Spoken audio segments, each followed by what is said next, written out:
My awesome peoples, by the grace of God, here we are again, getting ready to do some more studying, digging into the scriptures and digging into Ellen G. White's words. Now, for those of you who don't know me and my big head, I'm Curlin. Screen name is I Keeping It Real over here on YouTube. But depending on when you're watching it, wish you the best, and we say, let's do this together. Let's start this first in prayer, because we want to get into the scriptures and we want to do it the proper way. Heavenly Father, we thank you so much for your mercies and your grace. We ask you, please help us to learn and understand and apply these messages to heart, to understand the lessons given to us from the Exodus experience that will tell us how we are living even today and how we can make it practical. Please forgive us for our sins and shortcomings and help us to be always seeking your word. Your name be glorified and praised, Lord. Thank you.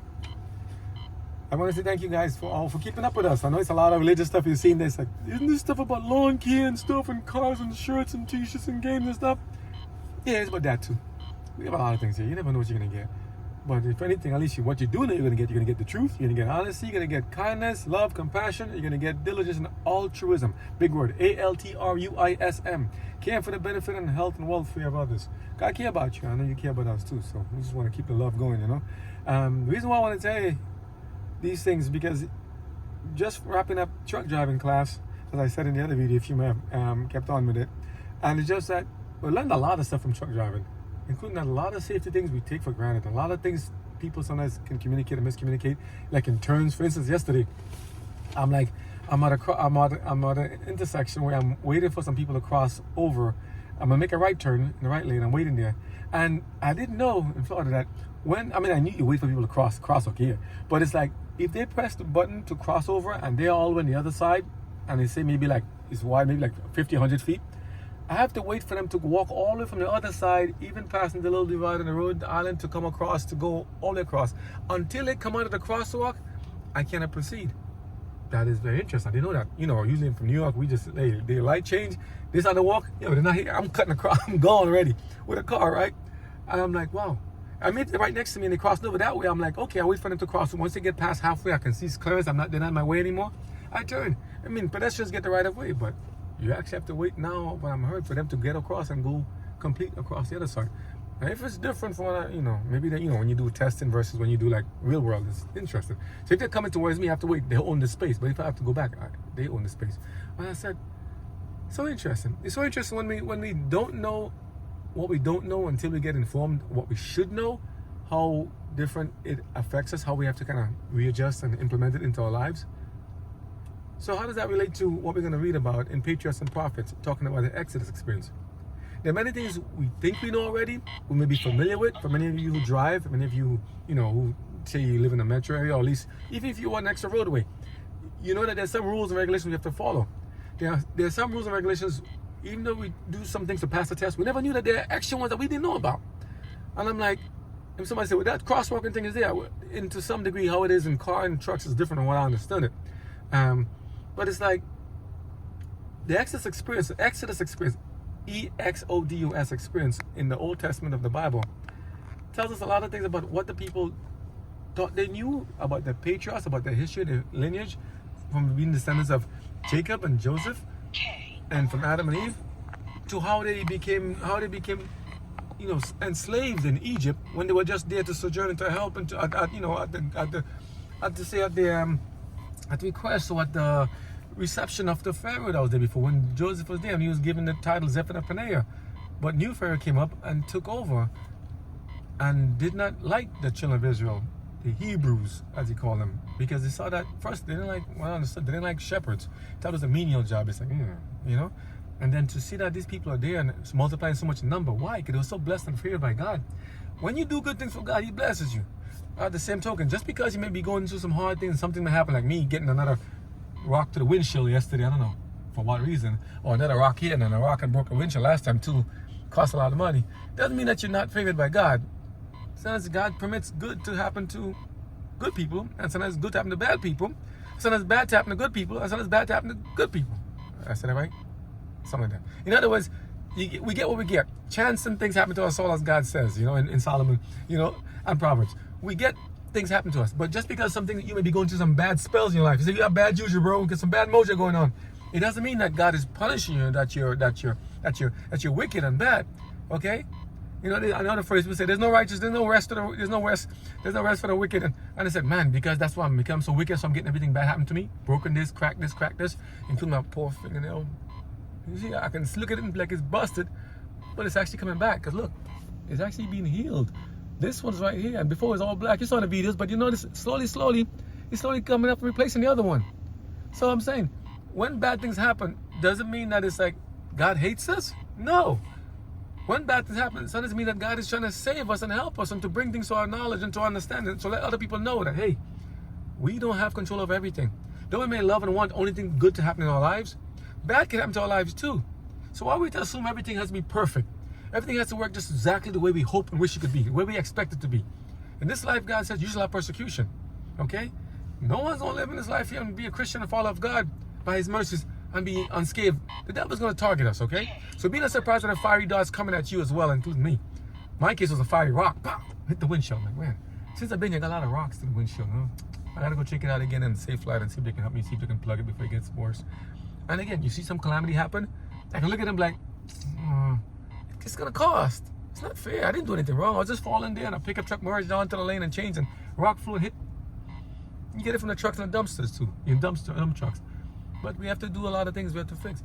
Do you know that many people who do good things, not saying I'm the good, perfect person, but can just be following a good path, going on in a good journey, and then calamities happen to them, something happened to them?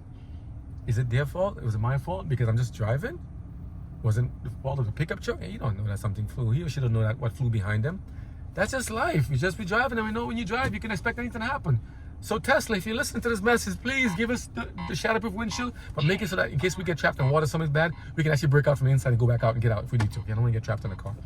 But I'm just saying, it's just, these things happen, and it's like, I said for our example, at the same time, let's look what happened to the people happening back in Israel. In the Exodus experience, good and bad things happened to them. Was it Moses' fault that he had to suffer 40 years growing up in Egypt to be trained, then 40 years being as a shepherd in Midian with Jethro, and then 40 years again wandering in the wilderness with the children of Israel when they could have gotten a much shorter journey? But because of their unbelief and their behavior and their complaining and murmurings all the time, plus also because complaining at the lesson that God was trying to teach them and show them, even by giving them manna and food to eat, because of all their complaints and murmurings, things became tough for them, for one, and they got themselves excluded. The parents were told you cannot enter the promised land anymore of Canaan. Only the children were permitted to go in there because the parents kept complaining, kept griping and complaining about everything under the sun. And they keep even trying to stone Moses and to harm Aaron too. It's like, when are we going to learn the lesson to, one, stop complaining, two, to be grateful and thankful for everything that God has given us, even if it may not be as wonderful as it is? I mean, I got a crack to the windshield here and stuff like that. I'm like, to me, it's not, I look at it as like, it's going to cost, but maybe I need to have an experience talking to somebody there, maybe experiencing something. I don't know. But I believe what God says. All things can be for good for those who love and trust in the Lord. So I'm like, whatever happens, as long as I'm doing the best I can by God's mercies and with His guidance to do what it is within His will, to follow the 10 Commandments. If something happens, unfortunately, and say crash thing happened, you know, wicked people can die too. Martyred on the road, anything can happen. I believe that God will save us again at the last. That God will take care of us. So I do what I have to do for God, no matter what anyone says and what everyone does. You as well, you have to do what you have to do for God first and only. You help your fellow brother and sister, but God must be first. Same here with me.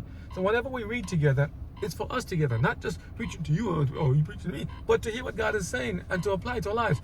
Ellen G. White received messages from God and she put it into writing, and now it's in the audiobooks, so I can read it.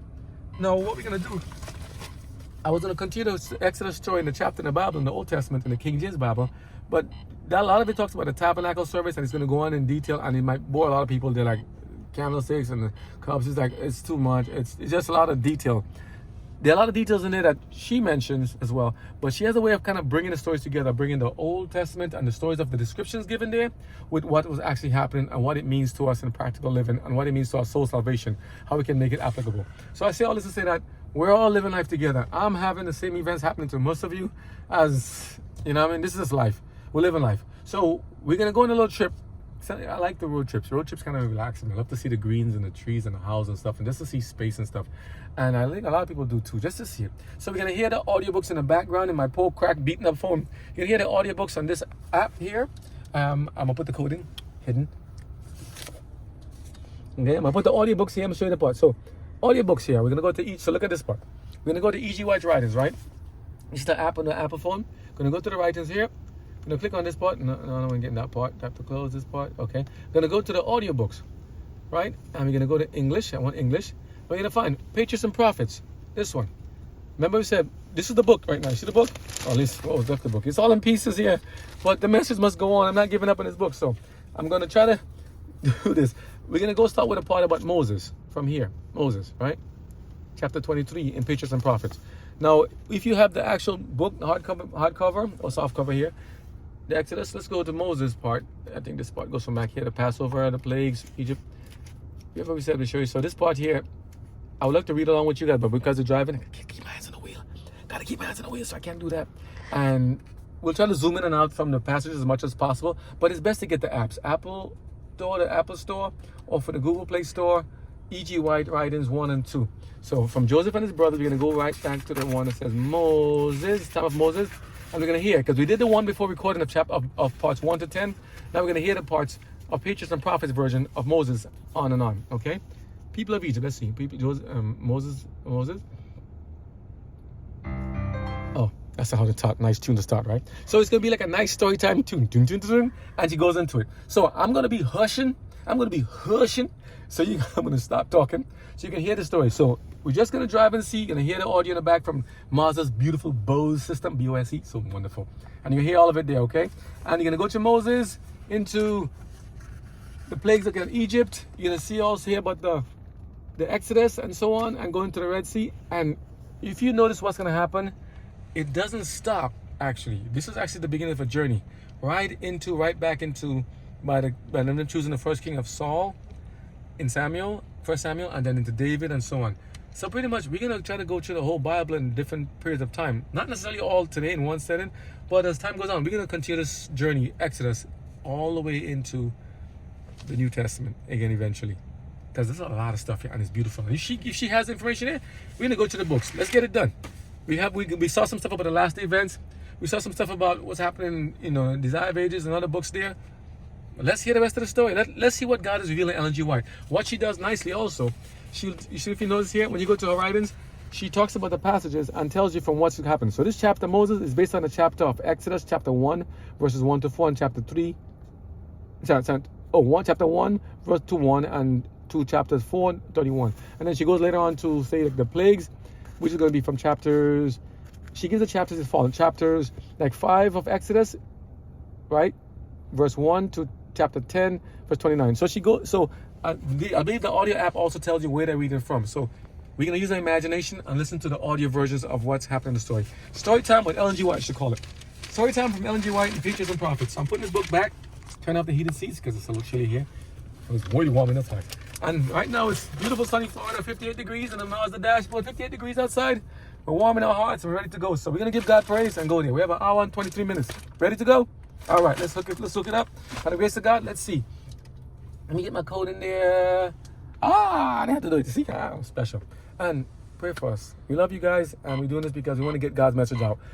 It's time. We got to get it done. Okay, Moses, let's go. Thank you, Moses. I want to see it also. Can I see it? Section 4, The Chosen Nation. Moses. Chapter 22, Moses. This chapter is based on Exodus 1 to 4. The people of Egypt, in order to supply themselves with food during the famine, had sold to the crown their cattle and lands, and had finally bound themselves to perpetual serfdom. Joseph wisely provided for their release. He permitted them to become royal tenants, holding their lands of the king and paying an annual tribute of 1/5 of the products of their labor. But the children of Jacob were not under the necessity of making such conditions. On account of the service that Joseph had rendered the Egyptian nation, they were not only granted a part of the country as a home, but were exempted from taxation and liberally supplied with food during the continuance of the famine. The king publicly acknowledged that it was through the merciful interposition of the God of Joseph that Egypt enjoyed plenty, while other nations were perishing from famine. He saw, too, that Joseph's management had greatly enriched the kingdom, and his gratitude surrounded the family of Jacob with royal favor. But as time rolled on, the great man to whom Egypt owed so much, and the generation blessed by his labors, passed to the grave. And there arose up a new king over Egypt, which knew not Joseph. We can turn off the... Not that he was ignorant of Joseph's services to the nation, but he wished to make no recognition of them, and, so far as possible, to bury them in oblivion. And he said unto his people, Behold, the people of the children of Israel are more and mightier than we. Come on, let us deal wisely with them, lest they multiply, and it come to pass that when there falleth out any war, they join also unto our enemies, and fight against us, and so get them up out of the land. The Israelites had already become very numerous. They were fruitful, and increased abundantly, and multiplied, and waxed exceeding mighty, and the land was filled with them. Under Joseph's fostering care, and the favor of the king who was then ruling, they had spread rapidly over the land. Okay. But they had kept themselves a distinct race, having nothing in common with the Egyptians in customs or religion. Now, just going to pause it real quick. And you see this nice feature? There's a nice pause and play button at the bottom of the app. This screen is going to turn off, and it's going to go dark periodically. That's okay. Pretty much, you're just going to be an audio version. You can listen to it in the back, and you can look at it later on in detail. Sorry we can't get to show you both at the same time, to have it scrolling through. You just kind of hear, let our imagination work. Remember how you had the old storytime books before, where you have like a fireside chat? People just sit back and listen to the radio and hear how things went. It's like, oh, I hear things. Oh, it was cool to listen to stuff. So we're going to get back to a simpler time again, because you keep hearing them talking about maybe knocking out the internet, knocking out stuff, cyber attack, and knocking out all this stuff. Suppose we had no digital stuff, no computers, no phones, none of this stuff there. But what do we have? We have imagination, and you can do a lot with your imagination. You have also what you see in books and hardcover and papers. If they didn't burn all the books and stuff, we're going to go through a lot of stuff in this life before God comes back, okay, from what they're talking about, including not having access to a lot of digital stuff. Because when there's a war, they cut the lines of communication. I know I did say I won't say much and stuff like that. I mean, I don't want to interrupt the message, but I want to give you kind of like the context or the preface of what we're going to do. While studying God's Word, we have to be able to go back to the simple things. Just simple living, simple hearing, simple word. We don't need to have all the extra flowy show like a PowerPoint and this and everything else. Those are nice and stuff to have, but they take a lot of time and stuff to prepare, and sometimes we may have just to be able to get the word, and that's it. And they may just be able to hear it once. So let's hear God's Word as it is, and I know we can add other stuff to it, maybe at some point later on in time, but we have a very limited time to get this information out, and whether this is on or off, just please hear the Word of God, and we just continue to flow with it, okay? Here we go. And their increasing numbers now excited the fears of the king and his people, lest in case of war, they should join themselves with the enemies of Egypt. Yet policy forbade their banishment from the country. Many of them were able and understanding workmen, and they added greatly to the wealth of the nation. The king needed such laborers for the erection of his magnificent palaces and temples. Accordingly, he ranked them with the Egyptians who had sold themselves with their possessions to the kingdom. Soon taskmasters were set over them, and their slavery became complete. Thank you. And the Egyptians made the children of Israel to serve with rigor, and they made their lives bitter with hard bondage, in mortar and in brick, and in all manner of service in the field. All their service, wherein they made them serve, was with rigor. But the more they afflicted them, the more they multiplied and grew. The king and his counselors had hoped to subdue the Israelites with hard labor, and thus decrease their numbers and crush out their independent spirit. Failing to accomplish their purpose, they proceeded to more cruel measures. Orders were issued to the women, whose employment gave them opportunity for executing the command to destroy the Hebrew male children at their birth. Satan was the mover in this matter. He knew that a deliverer was to be raised up among the Israelites, and by leading the king to destroy their children, he hoped to defeat the divine purpose. But the women feared God and dared not execute the cruel mandate. The Lord approved their course and prospered them. The king, angry at the failure of his design, made the command more urgent and extensive. The whole nation was called upon to hunt out and slaughter his helpless victims. And Pharaoh charged all his people, saying, Every son that is born ye shall cast into the river, and every daughter ye shall save alive. While this decree was in full force, a son was born to Amram and Jochebed, devout Israelites of the tribe of Levi. The babe was a goodly child, and the parents, believing that the time of Israel's release was drawing near, and that God would raise up a deliverer for his people, determined that their little one should not be sacrificed. Faith in God strengthened their hearts, and they were not afraid of the king's commandment. Hebrews chapter 11, verse 23. The mother succeeded in concealing the child for 3 months.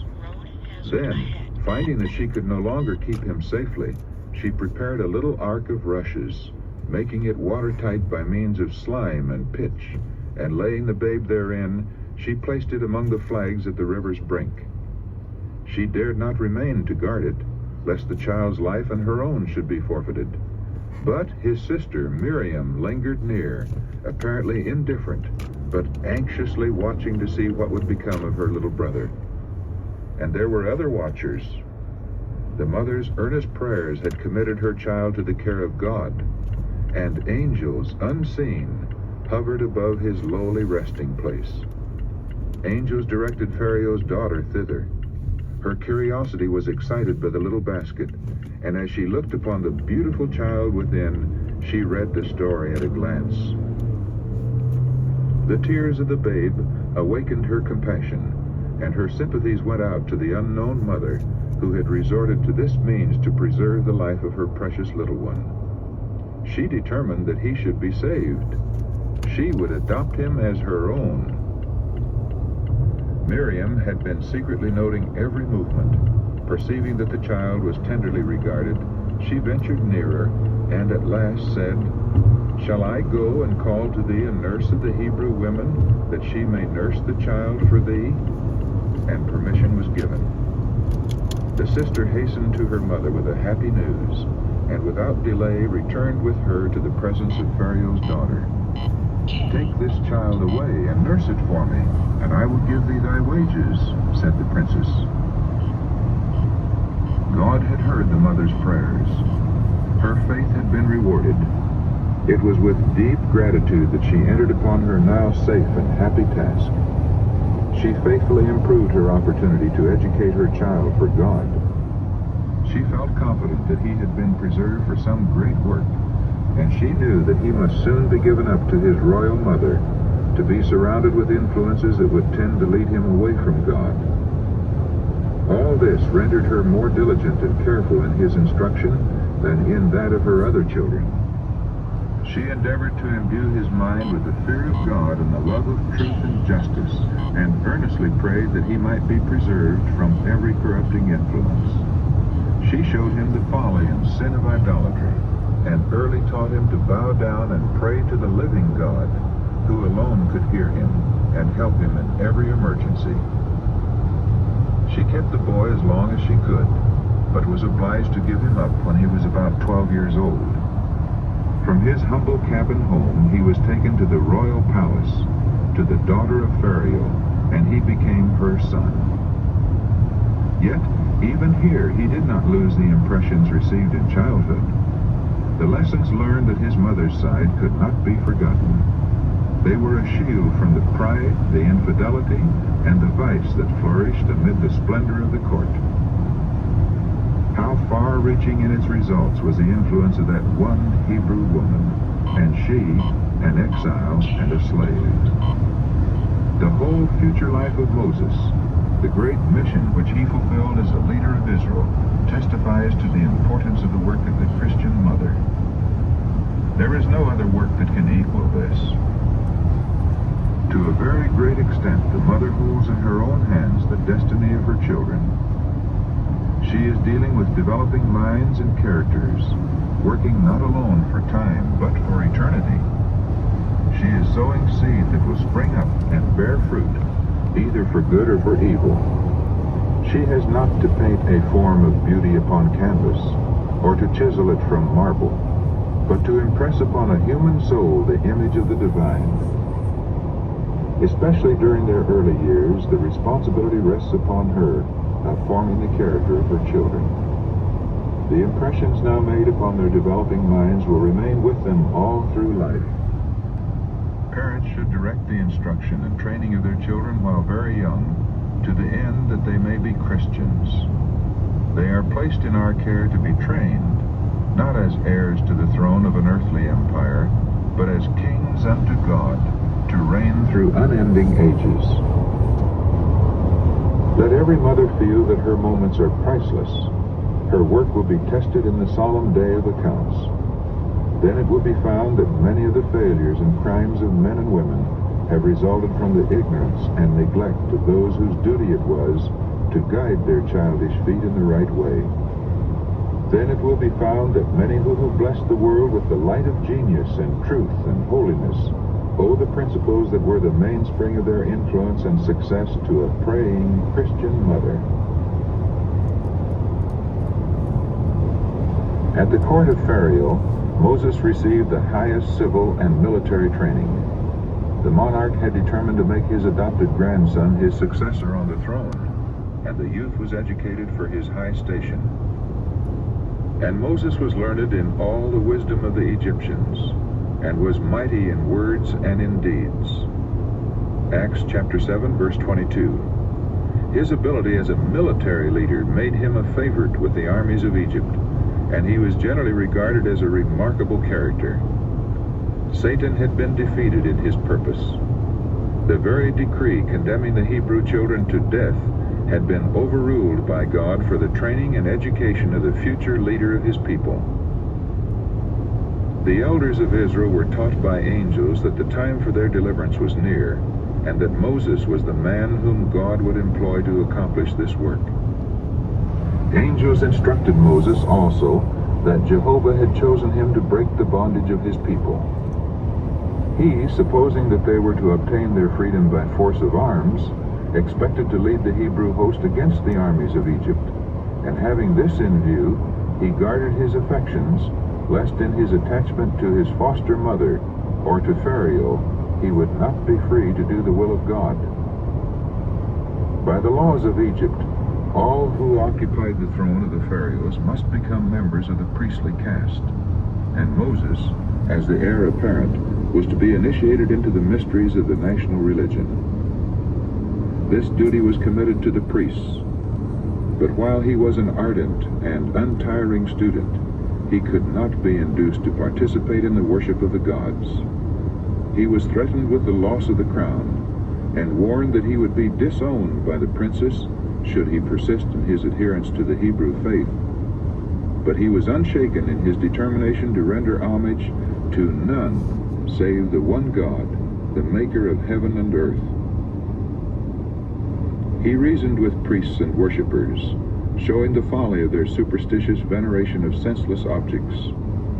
None could refute his arguments or change his purpose. Yet, for the time, his firmness was tolerated on account of his high position and the favor with which he was regarded by both the king and the people.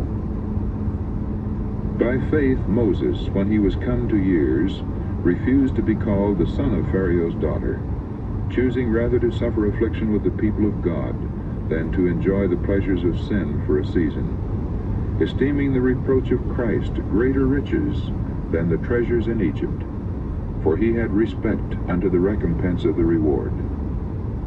Hebrews chapter 11, verses 24 to 26. Moses was fitted to take preeminence among the great of the earth, to shine in the courts of its most glorious kingdom, and to sway the scepter of its power. His intellectual greatness distinguishes him above the great men of all ages. As historian, poet, philosopher, general of armies, and legislator, he stands without a peer. Yet, with the world before him, he had the moral strength to refuse the flattering prospects of wealth and greatness and fame, choosing rather to suffer affliction with the people of God than to enjoy the pleasures of sin for a season. Moses had been instructed in regard to the final reward to be given to the humble and obedient servants of God, and worldly gain sank to its proper insignificance in comparison. The magnificent palace of Pharaoh and the monarch's throne were held out as an inducement to Moses. But he knew that the sinful pleasures that make men forget God were in its lordly courts. he looked beyond the gorgeous palace, beyond a monarch's crown, to the high honors that will be bestowed on the saints of the Most High in a kingdom untainted by sin. He saw by faith an imperishable crown that the King of Heaven would place on the brow of the overcomer. This faith led him to turn away from the lordly ones of earth and join the humble, poor, despised nation that had chosen to obey God rather than to serve sin. Moses remained at court until he was 40 years of age. His thoughts often turned upon the abject condition of his people, and he visited his brethren in their servitude and encouraged them with the assurance that God would work for their deliverance. Often, stung to resentment by the sight of injustice and oppression, he burned to avenge their wrongs. One day, while thus abroad, seeing an Egyptian smiting an Israelite, he sprang forward and slew the Egyptian. Except the Israelite, there had been no witness to the deed, and Moses immediately buried the body in the sand. He had now shown himself ready to maintain the cause of his people, and he hoped to see them rise to recover their liberty. He supposed his brethren would have understood how that God by his hand would deliver them, but they understood not. Acts chapter 7, verse 25. They were not yet prepared for freedom. On the following day, Moses saw two Hebrews striving together, one of them evidently at fault. Moses reproved the offender, who at once retaliated upon the reprover, denying his right to interfere and basely accusing him of crime. "Who made thee a prince and a judge over us?" he said. "Intendest thou to kill me as thou killest the Egyptian?" The whole matter was quickly made known to the Egyptians, and greatly exaggerated soon reached the ears of Pharaoh. It was represented to the king that this act meant much, that Moses designed to lead his people against the Egyptians, to overthrow the government, and to seat himself upon the throne, and that there could be no security for the kingdom while he lived. It was at once determined by the monarch that he should die, but becoming aware of his danger, he made his escape and fled toward Arabia. The Lord directed his course, and he found a home with Jethro, the priest and prince of Midian, who was also a worshiper of God. After a time, Moses married one of the daughters of Jethro, and here, in the service of his father-in-law, as keeper of his flocks, he remained 40 years. In slaying the Egyptian, Moses had fallen into the same error so often committed by his fathers, of taking into their own hands the work that God had promised to do. It was not God's will to deliver his people by warfare, as Moses thought, but by his own mighty power, that the glory might be ascribed to him alone. Yet even this rash act was overruled by God to accomplish his purposes. Moses was not prepared for his great work. He had yet to learn the same lesson of faith that Abraham and Jacob had been taught, not to rely upon human strength or wisdom, but upon the power of God for the fulfillment of his promises. And there were other lessons that, amid the solitude of the mountains, Moses was to receive. In the school of self-denial and hardship, he was to learn patience, to temper his passions. Before he could govern wisely, he must be trained to obey. His own heart must be fully in harmony with God before he could teach the knowledge of his will to Israel. By his own experience, he must be prepared to exercise a fatherly care over all who needed his help. Man would have dispensed with that long period of toil and obscurity, deeming it a great loss of time. But infinite wisdom called him, who was to become the leader of his people, to spend 40 years in the humble work of a shepherd. The habits of caretaking, of self-forgetfulness, and tender solicitude for his flock, thus developed, would prepare him to become the compassionate, long-suffering shepherd of Israel. No advantage that human training or culture could bestow could be a substitute for this experience. Moses had been learning much that he must unlearn. The influences that had surrounded him in Egypt, the love of his foster mother, his own high position as the king's grandson, the dissipation on every hand, the refinement, the subtlety, and the mysticism of a false religion, the splendor of idolatrous worship.